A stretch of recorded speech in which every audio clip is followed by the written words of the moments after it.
রসুল করিম সাল্লাল্লাহু আলাইহি ওয়াসাল্লাম বলেছেন, রুব্বা সাইমিন লাইসা লাহু মিন সিয়ামিহি ইল্লাল জু'। অনেক রোজাদার এমন আছে যার ক্ষুধার কষ্ট সহ্য করা ব্যতীত আর কিছুই লাভ হয় না।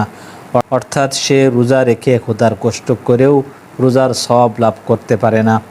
মুহাদ্দিসিনে কিরাম এই হাদিসের ব্যাখ্যায় বলেছেন যে সারাদিন রোজা রেখে যদি সন্ধ্যায় হারাম মাল দ্বারা ইফতার করে তাহলে তার রোজার কোনো সওয়াব লাভ হয় না। আরও একটি ব্যাখ্যা করেছেন, তা হলো রোজা রেখে যদি রোজার আদব রক্ষা না করা হয় তাহলেও রোজার রাখার দ্বারা কোনো সওয়াব হয় না। এই ব্যাখ্যার পক্ষে একটি হাদিস বর্ণিত হয়েছে। রসুল করিম সাল্লাল্লাহু আলাইহি ওয়াসাল্লাম বলেছেন, মান লাম ইয়াদা কাওলা যুরি ওয়াল আমালা বিহি ফালাইসা লিল্লাহি হাজাতুন ফি আইয়াদা তাআমাহু ওয়া শারাবাহু। অর্থাৎ যে ব্যক্তি রোজা রেখে মিথ্যা কথা এবং গলত কাজ, মন্দ কাজ, খারাপ কাজ করা থেকে বিরত থাকতে পারে না, অর্থাৎ তার পানাহার বর্জন করা আল্লাহর কাছে কোনো ধরনের মূল্য থাকে না।